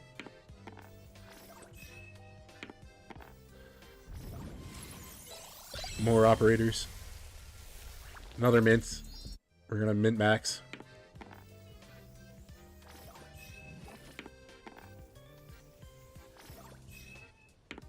And then we got to a little secret area here, and we obviously missed out on the that because it's not like it's still just like RNG suffering similar to an actual gacha. Now this one doesn't have a 50-50. Now I'm not going to go into what that means, but you do have the guarantees. Obviously 10 rolls gets you automatic A class. You can see up here. Board modification is basically if you don't. So how it works is you got a guaranteed S class after 90, but after 70 your chances of an S class are higher. Mint is like the main girl of the game, I think, so far. I like Mint. She's funny. She's also the only character that has like has voice lines. Now obviously we're playing in Japanese, but like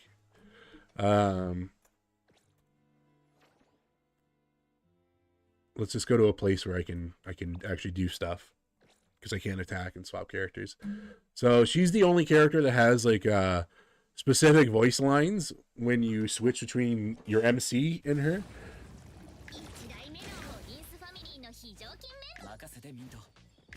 Yeah, so like there's like a switch, like they're pushing her as like the main girl for sure. Now,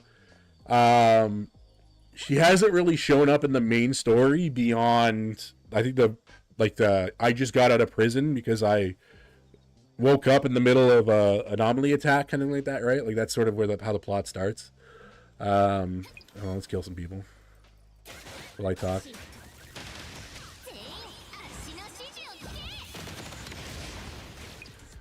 Hooray! And you get some good boy cookies for committing crime. But I like Mint because Mint's cute, and I like cat girls.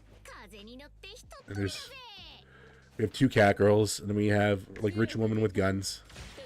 So it's got a lot of variety so far for characters, and that's pretty cool. And then like you can very easily see what's in the pipeline. I think now a lot of games have that foresight, we'll call it, in that like the Chinese version is like so far ahead of the other one.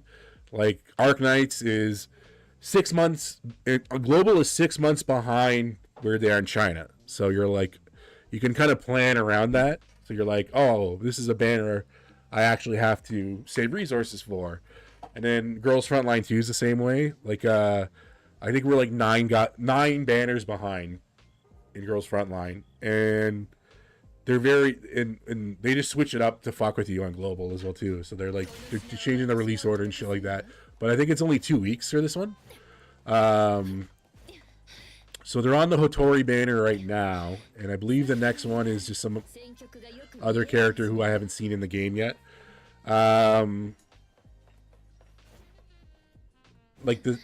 They haven't gotten really. I don't want to spoil too much, but they haven't really gotten. Yeah, exactly. Sugar Mommy with guns. They haven't really gotten too deep into like what's going on with the story. But what's sort of happening now, without spoiling too much, is that they've kind of introduced who the big bad is, or like the big bad for now is, and it's a group of women who are not the character, not the garden from Spy X Family, but they're like a criminal organization that all have flower names. There is a character who has a flower name that may or may not have some associations with them. You'll have to find out on your own. But they're going around stealing rare anomalies, and which I think is cool, is once you suffer past the little take your TV otter on a date story side quest, the story missions are long. Like we're talking like 3-4 hours long. And they kind of like cover a very large gamut. Like one will start off with like, oh, we're gonna try to get into this auction, to try to like investigate this rare anomaly, and then it turns into a fucking shit show, and then it gets stolen, and then like obviously everyone has these mysterious powers. So there's characters that know more about what's going on and what doesn't. And it does a good job of kind of like telling the story that way, which I kind of enjoy. And, it does a good job of, like you're forced to do driving stuff. It's not just like and exploring and fighting enemies and stuff like that, even though there is a lot of that. A lot of cutscenes too. But it's a very twisty story, and I think that's pretty cool. And I don't know, I like it. So far I've enjoyed this game a lot more than I expected to. That's sort of my take on it, is that there's a lot of stuff to do. It's not changing the world of gacha games. It's not changing the world of games that use this sort of Genshin, Zenless Zone Zero, Hoyo aesthetic. But like I think that like this is a game that's gonna do well on its own, even though there's another game coming out that's probably got more hype than this does, that does very similar things. I think that like now that I've played this and I've seen what Anata offers, is like there's two very different games, and like this one's gonna tickle a niche, and like there does seem to be like a pretty healthy community of it. People I don't like this game, which is good. I think that's a huge plus for it. Tectone doesn't like it. We don't like Rape Tone, because he's a fraud. Iron Lung doesn't like it. That's okay. She's a VTuber. Opinions don't matter. Stuff like that, like very petty on my behalf, but it's like one of those things where it's just like I feel like there's sort of a concerted effort to try to find people to hate this game, and there's not really anything to hate about it. You know what I mean? I feel like it's like it does what it does well, and the stuff it doesn't do well is stuff that is unfortunately all the other games in this sphere of 3D gacha games don't do well either. You know what I mean? Like I'll go to bat for Arknight's Enfield, no problem. I love that game. I had some criticisms of it early on, but I grew to really enjoy it. And it's one of those things where this is a game, I think because of the open world nature of it, you can't really spend spend a couple hours. I think I got stuck in this fucking crate too. Fuck that. Okay, whatever. We're gonna quickly go. You can't really spend like a couple hours with it. You gotta like spend a couple hours with the story mechanics and stuff like that. and then you got to spend a couple hours doing the open world stuff and having fun with that. And if you don't like either of those things, then you're not gonna like this game, right? But it's just like, then why are you here? You know what I mean? So that's my my volcanic hot take. We're gonna do this whale boss fight because I think it's very cinematic and very tasteful and very whaley. And you're gonna see that and you're gonna say, wow, that's kind of cool. That's a whale. And then I'm gonna say, yeah, it's a fucking whale, and we killed it. And then we're gonna call it a night. But that's sort of my. And then I'll give like a brief, like quick and dirty recap here.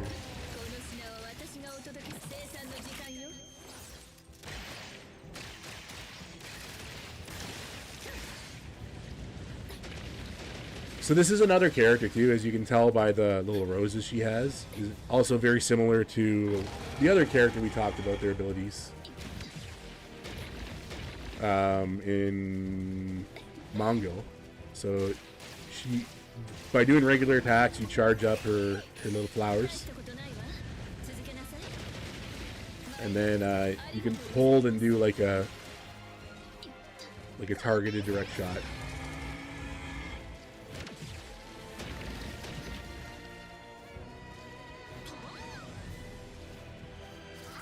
And then Nanolise, you're kind of like, in my opinion, you're sort of like retarded damage dealing character. And then we have Mint here because we like Mint.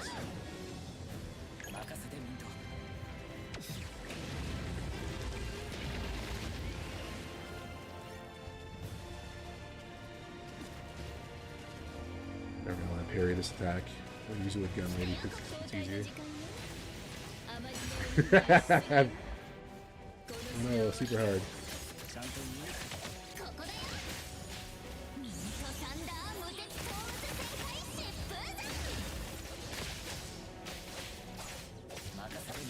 When you fight it the first time, there's a bit more.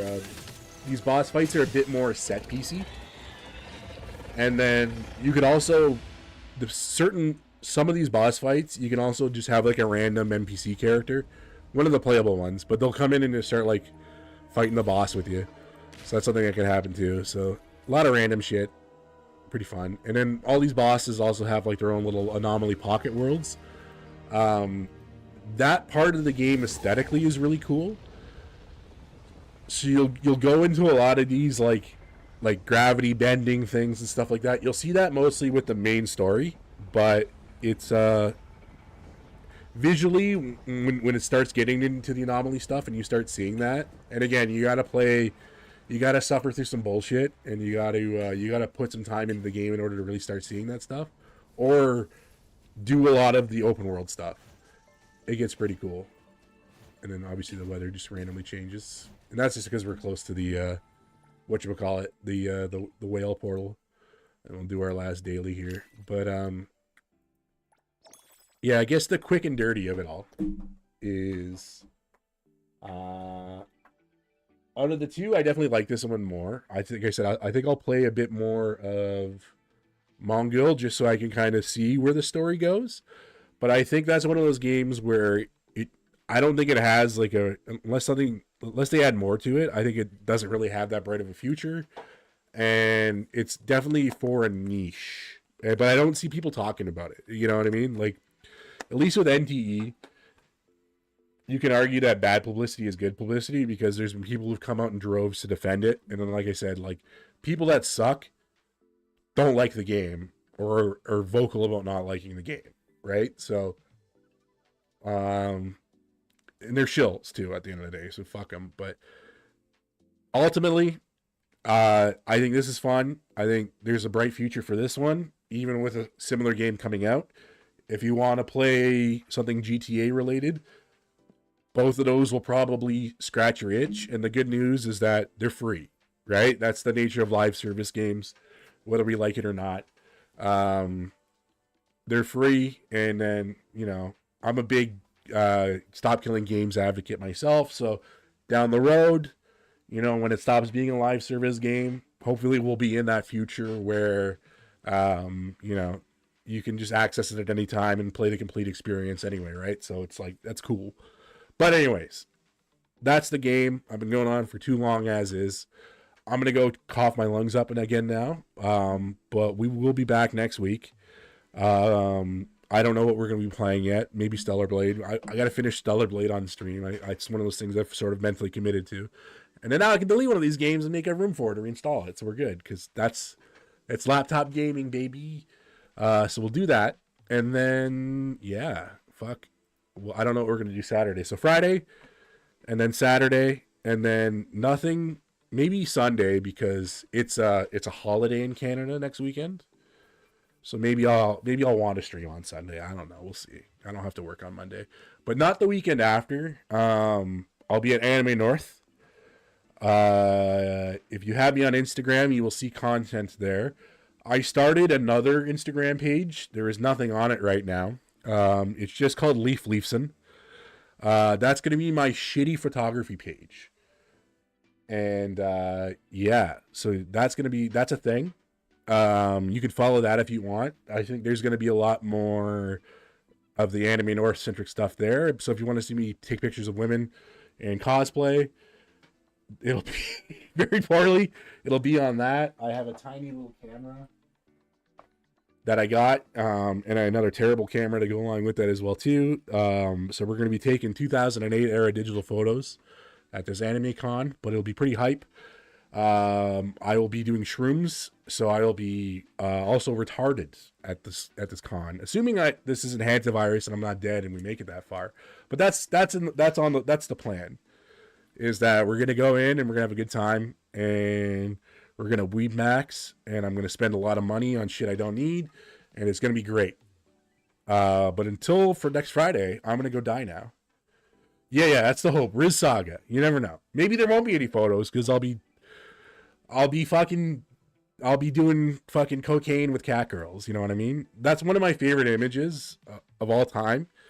Is I don't have it on the computer, so I'm not going to put it on screen. But it was like a snippet of a guy telling a story about how his brother went to an anime con and he got like mobbed by girls dressed in Tokyo Mew Mew costumes and they invited him to do cocaine with them. Because that's one of those things they don't tell you about anime cons. Is it a lot of dysgenic losers? Always has been. That's been this hobby forever, right? It is what it is. And even now that it's mainstream as fuck, cosplay. Conventions have always been a shit show. Tons of drugs, tons of sex, right? It doesn't matter what the niche is. Go to a furry convention. People are fucking throwing diapers at each other. People are fucking. You go to, yeah, really anything. Even work. I could go on forever, but I gotta choke on my own lungs. But like I've gone to like work conventions, like for like business stuff, and then people just fucking like. I've walked into people fucking in the hallway and shit like that. So, that's how it is, bro. But anyways, follow that page. For the Riz Saga, quote unquote. And I will see you guys next Friday. Bye.